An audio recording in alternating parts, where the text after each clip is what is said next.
A storm beats against a 40th floor Seattle penthouse. As a cruel deal is offered, marry the Croft daughter to keep his son's life-saving insurance.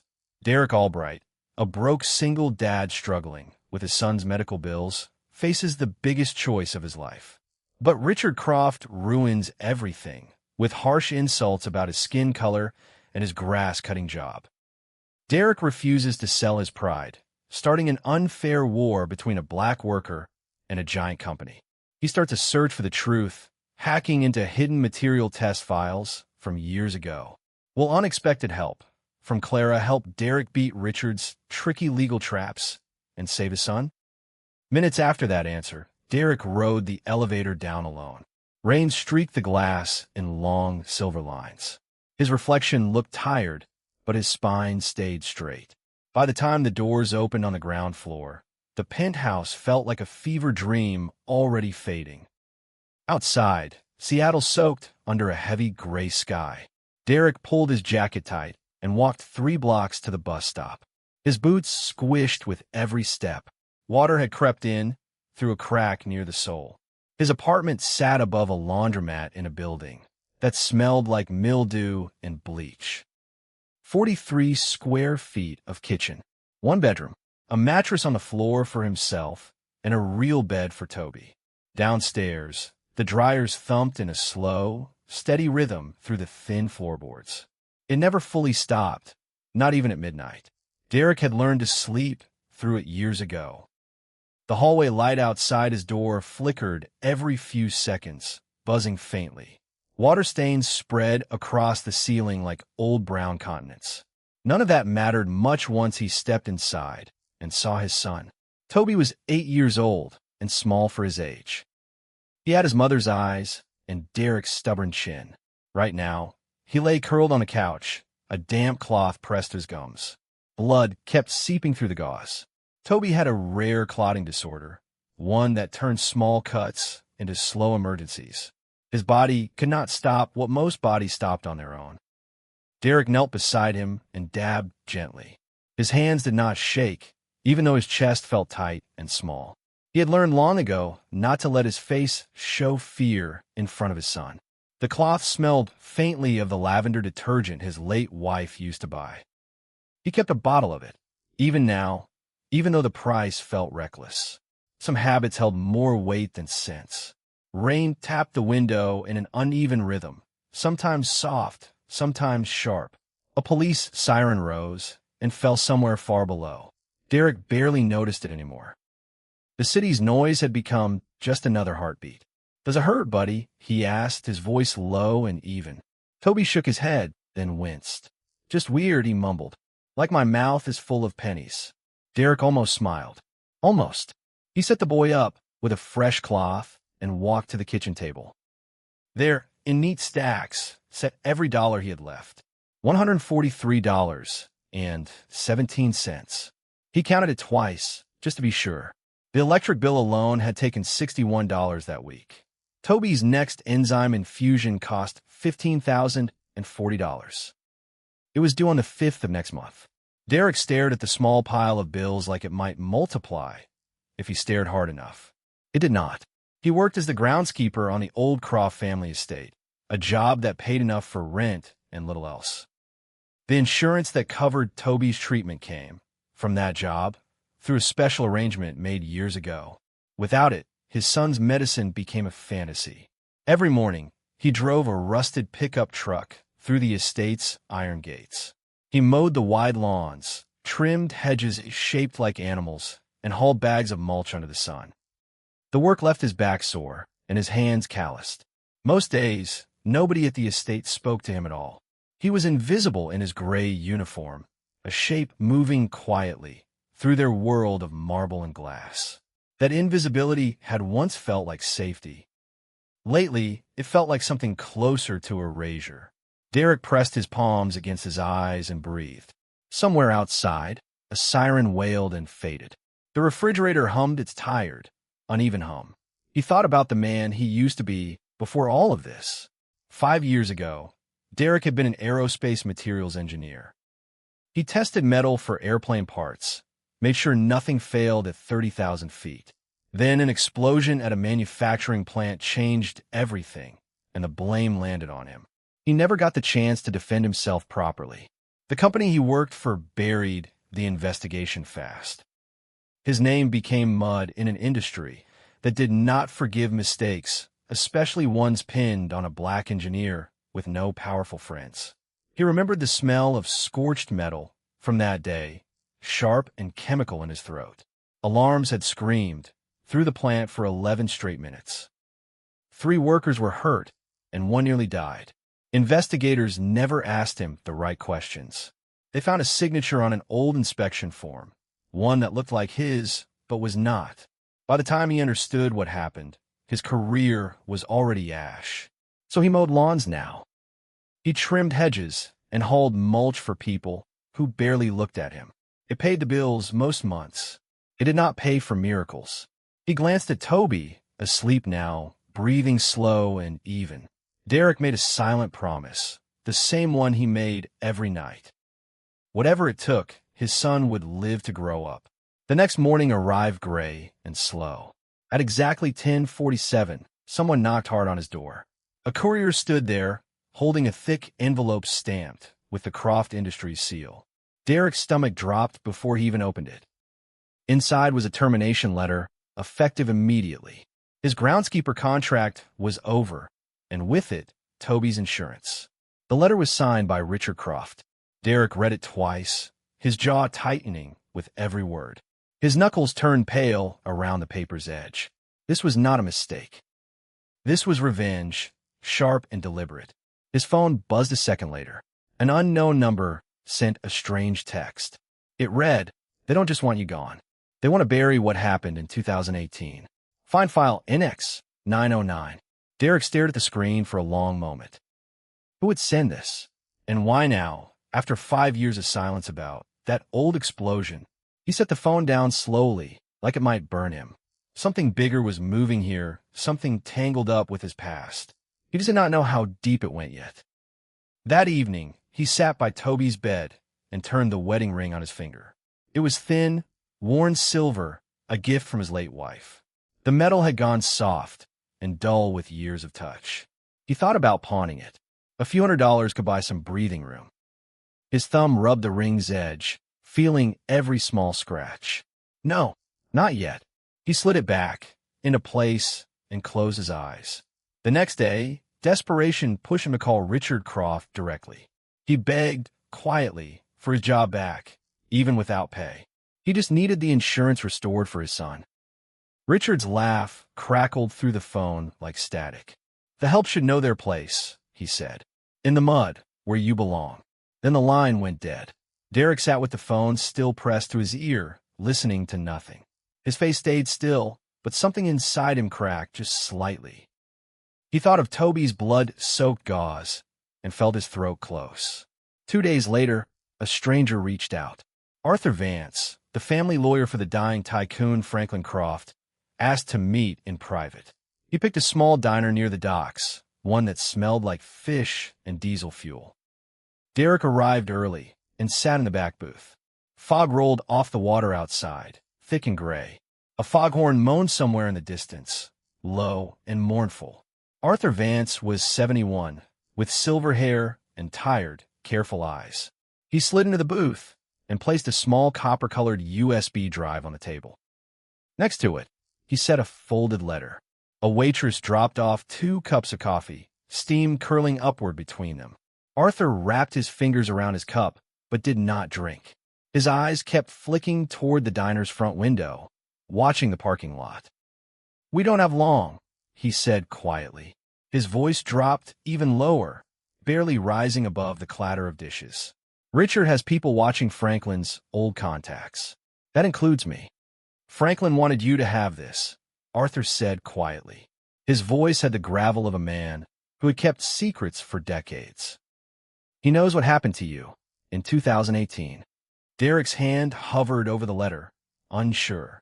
He unfolded it slowly, careful with the worn creases. The handwriting was shaky but clear. Franklin's words explained everything. Richard had staged the old explosion to cover his own mistakes. He needed someone to blame, and Derek had been convenient. The letter also asked for help. Franklin wanted Derek to protect Clara, his daughter, from Richard's growing greed. The USB, he wrote, held the key to unlocking the truth. Derek looked up at Arthur, his mind spinning. "Why me?" he asked, his voice barely above a whisper. "Because you're the only man Franklin ever trusted completely," Arthur said. He tapped the table once, firm and final. "And because you have nothing left to lose." That night, Derek sat alone, with a USB in his palm. It felt impossibly light for something that might hold his whole future. Rain tapped the window in a steady, patient rhythm. He thought of Toby, asleep just a few feet away. He thought of the letter, still folded in his jacket pocket. Somewhere inside him, a decision was already forming. By 11:15, that night, Derek stood outside Croft Industries headquarters. He wore a borrowed maintenance uniform and carried a fake employee badge. Arthur had arranged both through contacts still loyal to Franklin. The building rose 60 floors into the storm, lit like a cold monument. Derek's boots echoed on the marble lobby floor. Every sound felt too loud in the empty silence. A lone security guard sat behind the front desk, half asleep in front of 3 glowing monitors. Derek flashed the fake badge and kept his eyes low. His pulse thudded hard, but his face stayed calm and unreadable. The elevator smelled faintly of lemon cleaner and old carpet. Rain still clung to his shoulders, dripping onto the polished floor. Somewhere above him, 60 floors of glass and secrets waited in the dark. He rode the elevator to the 12th floor, where the server room waited. His pulse thudded in his ears the entire ride up. The doors opened, onto a hallway lit by pale emergency lights. Inside the server room, machines hummed in steady rows.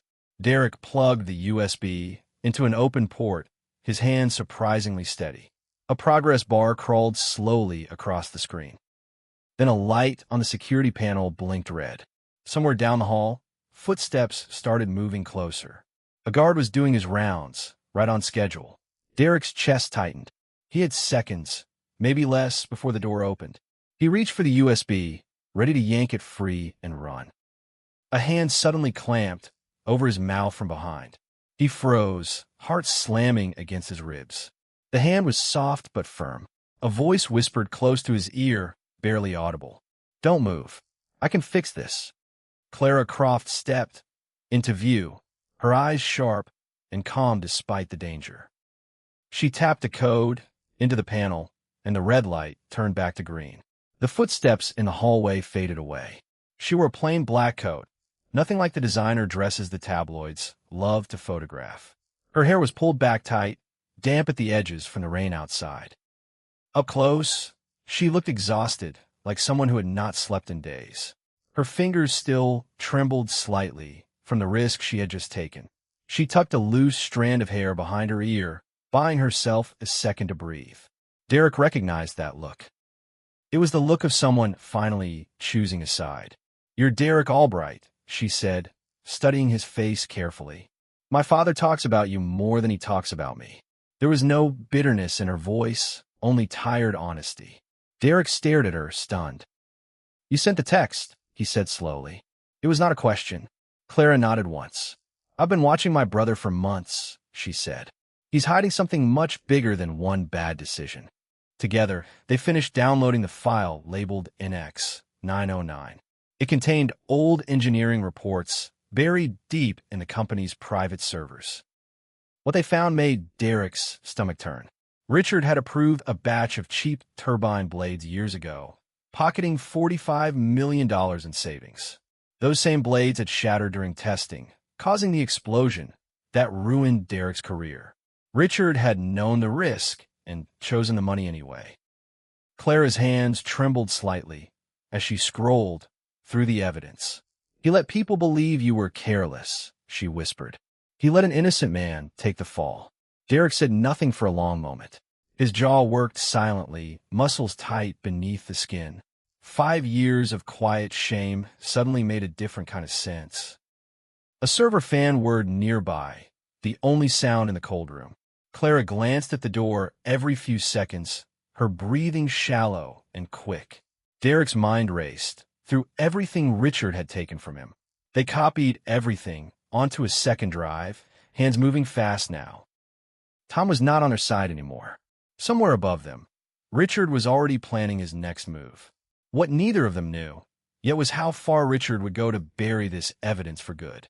3 days later, Clara learned about an emergency board meeting. Richard planned to strip her inheritance and declare their father mentally unfit. He wanted full control before Franklin's illness reached its end. To stop him, they needed the original financial report, the one proving years of fraud. It sat locked in Richard's private office on the 58th floor. 2 layers of security guarded the room, including a heat sensor system. Derek studied the building's old blueprints late into the night. His engineering brain kicked in, calculating angles and airflow through the ventilation ducts. 5 years away from the field had not erased that instinct. The kitchen table was covered with printed pages, corners weighed down by coffee mugs.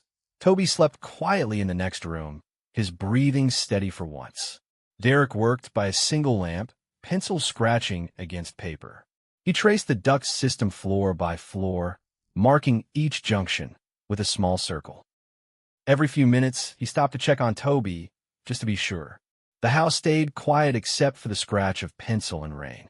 "If I can reroute the vents," he told Clara, "the sensors won't register a difference in heat." His voice stayed steady, but his mind raced through every possible failure. Clara watched him work, something like respect settling into her expression. "You really were brilliant at this," she said quietly. Derek just kept sketching, refusing to let the compliment slow him down.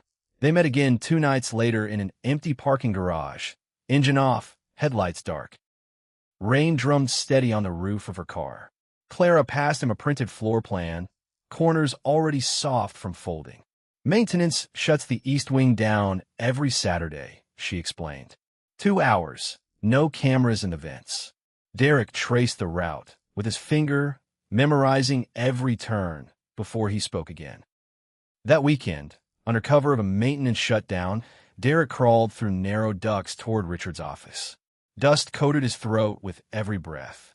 Metal groaned faintly beneath his weight, each sound a small threat of discovery. He dropped down into the dark office and moved straight to the computer. His fingers flew across the keyboard, copying files as fast as the system allowed. Rain hammered the windows 60 floors above the wet street. Then, without warning, the lights snapped on. Richard Croft stood in the doorway, flanked by 2 broad-shouldered security guards. His smile stretched wide and cold across his face. "Well," he said, "look what crawled up from the mud." Derek's hands stilled over the keyboard. His heartbeat pounded loud in his own ears.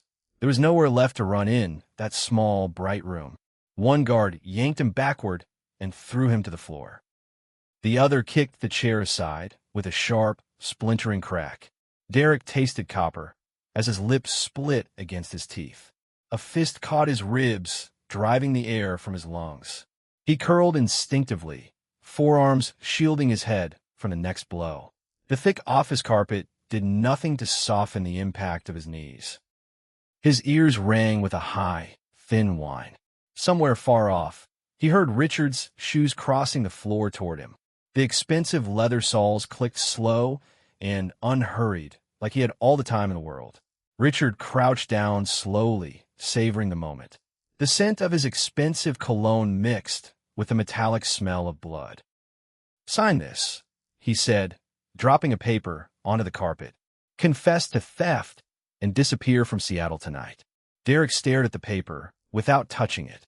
His vision blurred slightly at the edges from the blow. Still, his hands did not move toward the pen. "If you don't," Richard continued, voice almost gentle, "your son won't survive the night." He smiled wider. "I've already made a call to the hospital pharmacy." Something cold and sharp settled in Derek's chest.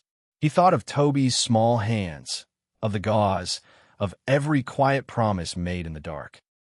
His whole body wanted to scream, but he stayed silent. Richard leaned closer, certain of his victory. "If I had known Who your father really was, he sneered, twisting an old family insult. I still wouldn't care. He laughed at his own cruelty. Derek lifted his bloodied face and looked him dead in the eye. Something in that gaze made Richard's smile falter, just for a second. It was the look of a man who already knew how this would end. He did not sign. Instead, a tiny click sounded from Derek's collar. Hidden beneath his shirt button, a small camera had recorded every word. Clara had synced it directly to a secure cloud server hours earlier. Richard's confession about the turbines, about the explosion, about cutting off Toby's medicine, existed now in perfect clarity. Every cruel word was captured, time-stamped, undeniable. He had convicted himself with his own mouth. Outside the office door, footsteps approached fast and sure. Clara arrived first, Arthur Vance close behind her, followed by two uniformed police officers. Richard's confidence cracked slightly at the sight of them. You have no warrant, Richard snapped, trying to regain control. This man broke into my office. His voice rose half an octave, thin and defensive. He's leaving with us, Clara said flatly. And so is the footage of what you just admitted. Richard's face went pale, blood draining from his cheeks in real time. The officers, without legal grounds to hold Derek, let him walk free. He stood slowly, wiping blood from his split lip. In his pocket, the copied files sat like a quiet, dangerous secret. But Richard was not finished. Within hours, he launched a counterattack through every media contact he owned. He accused Derek of corporate terrorism and claimed he had kidnapped Clara for ransom. By morning, police sketches of Derek's face appeared across local news channels. A citywide search began, officers combing through neighborhoods with grim determination. Derek became, overnight, a wanted man. He ran through rain-soaked alleys, ducking behind dumpsters and fire escapes. Every siren in the distance sent his pulse spiking. His soaked jacket clung heavy against his skin, dragging with every step.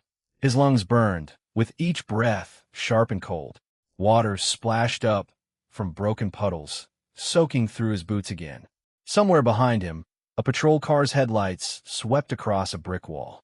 He pressed himself flat against the dumpster, heart hammering against his bruised ribs. The smell of wet garbage filled his nose. He waited, counting his own breaths, until the headlights finally moved on. Then his phone rang, and his whole world narrowed to a single point. Toby had spiked a dangerous fever. His gums were bleeding again, faster this time, and the hospital's enzyme supply had mysteriously run dry. The nurse's voice on the phone stayed calm, but urgency leaked through every word. Derek's throat closed up as he listened. His hand gripped the phone, so hard his fingers ached. He pictured Toby small and pale against white hospital sheets, alone without him there. Guilt twisted through his stomach like a fist. For one terrible second, he almost turned back toward the hospital. Derek stood frozen in the rain, torn in two directions at once. Every instinct screamed for him to run to his son. But the board meeting and the truth waited only hours away. Clara made the choice for him. She rushed to the hospital herself, pulling every string her name still commanded. She used her personal shares as leverage, forcing the pharmacy to release a backup supply. That freed Derek to finish what he started. He moved through the storm toward company headquarters, every muscle aching from exhaustion. The city lights blurred into long, wet streaks around him. At 9 o'clock sharp on Friday morning, the emergency board meeting began. Richard stood at the head of the table, confident and polished.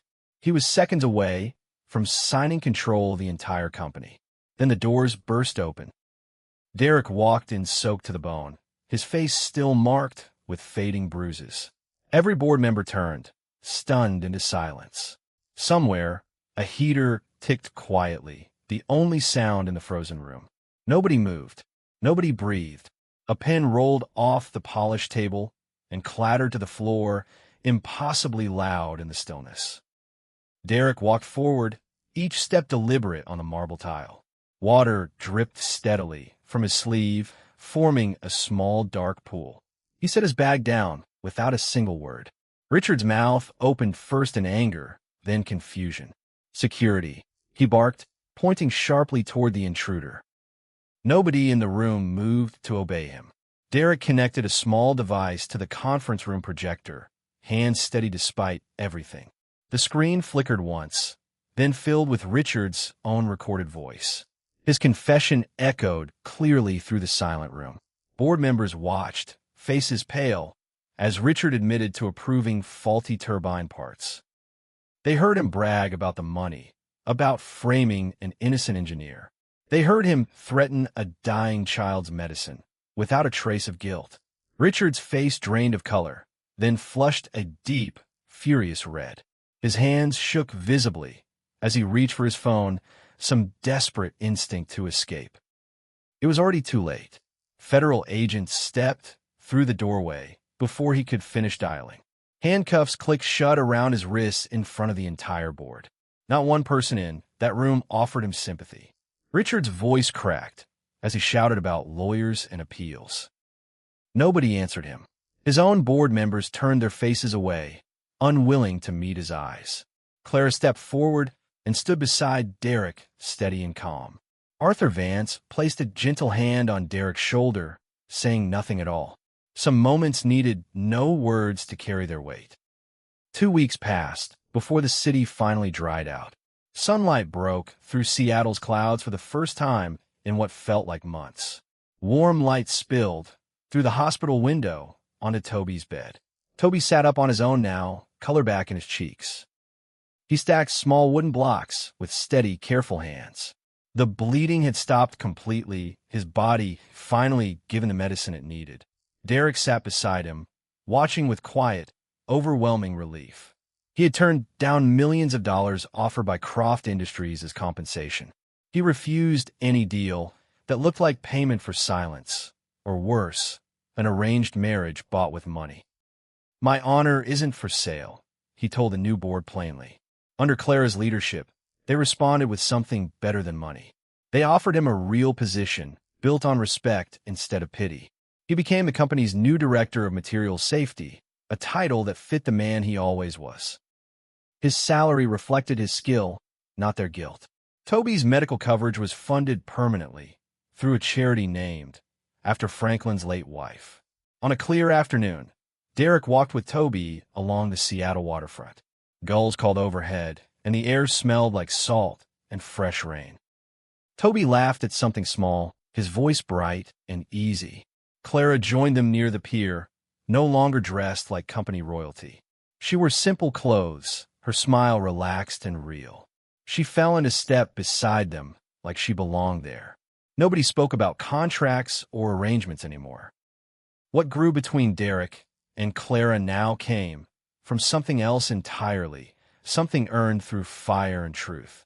It was built on respect, not desperation. They stopped at the end of the pier, watching boats drift toward the horizon. Toby ran ahead, chasing a seagull with delighted, careless energy. For the first time in years, Derek let himself smile without guarding it. The wedding ring still sat on his finger, warm now from the afternoon sun. He no longer thought about pawning it. It meant something different these days, a promise kept instead of a burden carried. Clara laughed at something Toby shouted from down the pier. The sound carried easy over the water, light and unguarded. Derek watched them both and felt something settle quietly in his chest. He thought back to the penthouse, the storm, the cruel offer that started it all. None of that mattered anymore, not the money, not the insults. What mattered stood right in front of him, laughing in the sunlight. The storm was over. The truth had held.